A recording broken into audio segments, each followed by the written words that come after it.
We wait now in Nashville for the release of the Trans Shooters Manifesto. I am told that it is going to be released. When exactly it will be released remains unclear. I think it should happen today. The Nashville police did a phenomenal job responding to the shooting at the school. We played and talked about the videos from inside of that school, how heroic so many of those officers were. The Nashville police have been very forthcoming with all the details of this investigation on a fairly rapid fashion. Now is the time to share that manifesto, because in the absence of that manifesto coming out, many people are trying to fill this void, so to speak, and argue. I'm sure you're seeing all the same headlines that I am, Buck, where, for instance, NBC News put up a headline yesterday that said, "Fear pervades Tennessee's trans community amid focus on Nashville shooter's gender identity. We were already fearing for our lives. Now it's even worse." That's a quote. No, it's worse for the kids that were killed by the trans woman, or by the woman who was a trans man, whatever you want to say. It's definitely worse for them, yet their suffering is not being covered. And I wanted to play this for you, Buck. They're now arguing, the victims would be alive if they hadn't passed the trans bills in Tennessee. This is a TikToker, Red Ahern, that is sharing an opinion that has been widely discussed in the trans community in the wake of this shooting. Listen to cut one. I wonder if the parents of the victims of the Nashville shooting today would still have their children if these trans bills in Tennessee were never a thing. I'm not a parent, but if I were, I'd be real mad at the government. I'd be real mad at the government. Let's be very clear, Clay, that here you have people on the left. We just played audio. That was from the Libs of TikTok account, who are explicitly saying that if there are more of these bills to prevent the mutilation, the gender mutilation of children, that there will be more school shootings, that there'll be more people killed, there'll be more violence, essentially. It's an implicit threat. This is what terrorists do. This is what terrorists do. It's, nice society you have there. It'd be a shame if something happened to it. It'd be a shame if something crumbled the civilization that you think you live in. And the media, I have to say, it is remarkable to me that I expect that in the aftermath of something like this, when the perpetrator is someone that is, first of all, always elevated generally by the left, right? The trans community in general is constantly elevated. So this is, they're telling us all the time the trans community is marginalized and victimized. And we hear all these stats about the murder of the people within the trans community. They try to call it a genocide. I was going to say, this Saturday they're having an event about the trans genocide. When you actually look at the stats, there are very few trans people who are murdered, in part because there are very few trans people, and the trans people who are killed are overwhelmingly killed as either they're involved in the sex trade, there's some situation that comes. There are not hate crimes where trans people are being murdered all over the country. That's just not true. Doesn't happen. Doesn't happen. So this notion that there's this great fear, and by the way, of course, everybody should live in safety, security, and decency, but there's a lie that's being told. On this show, we're very anti-murder. We're very anti-murder on the show. But there's a lie that is being told, that there's this constant threat, this constant fear that the trans community lives under for their safety, when this is very similar to what the left does on other arguments, too. This is not about safety. This is about policy. This is about whether or not people will be forced by government power to celebrate what many more people are starting to see now is a severe mental illness. Is actually not something that should be elevated and treated as an affirmation of identity and all the rest of it, all the stuff that we hear, and use the different pronouns and all of this.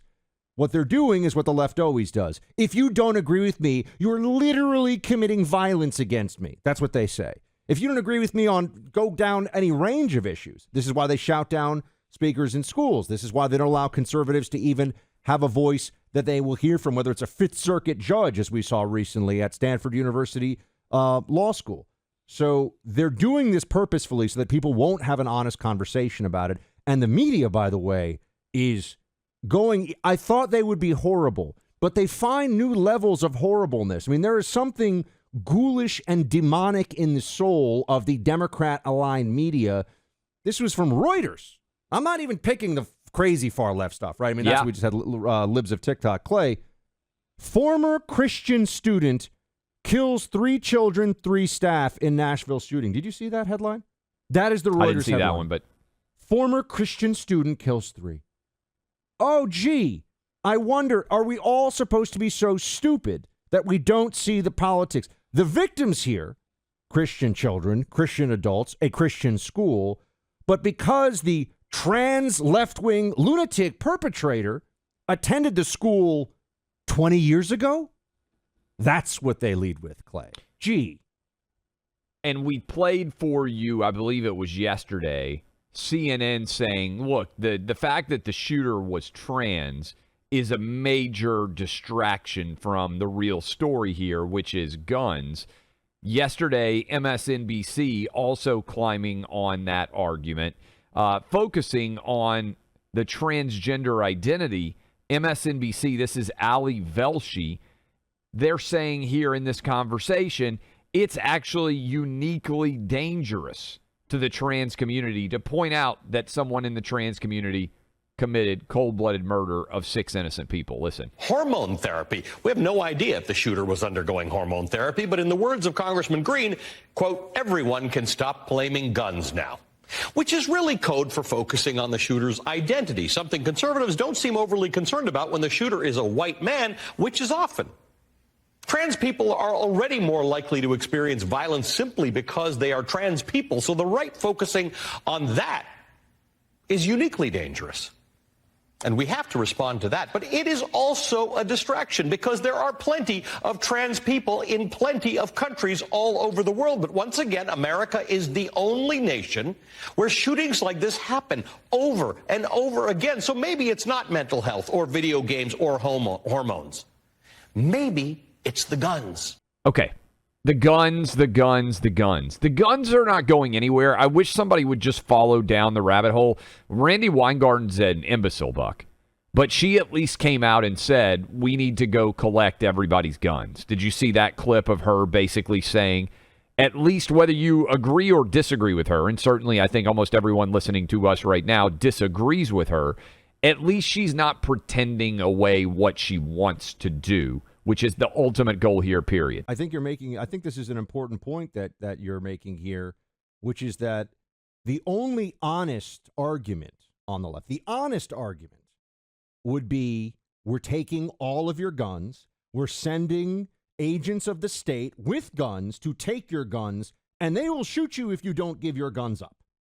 That is it, right? That is the only honest argument about gun control taken to its extreme, taken to where it would actually, I mean, yes. That's what they want. That's would there the be goal. Fewer shootings, right? This is the there would reality be fewer shootings of the if nobody had a gun and if the government took all your guns away. That's Randy Weingarten's argument. Because the other side of this is, when they say, okay, we're going to ban AR-15s, I say, well, this individual went into a grammar school with 3 guns. A pistol would have been just as deadly under the circumstances. And anyone who wants to argue with this, well, first of all, they sound like idiots because you just go and look at Fort Hood, 2 pistols, Virginia Tech shooting, pistols. So this notion that some kind of restriction on the cosmetics or the magazine or any of that stuff would stop a shooting is just ignorance.